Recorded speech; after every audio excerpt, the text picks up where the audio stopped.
কত হাজি দিবানিশি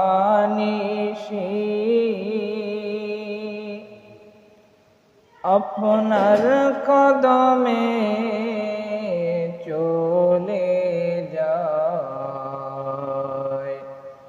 রওজা পাকের পাশে গিয়ে দরুদ ও সালাম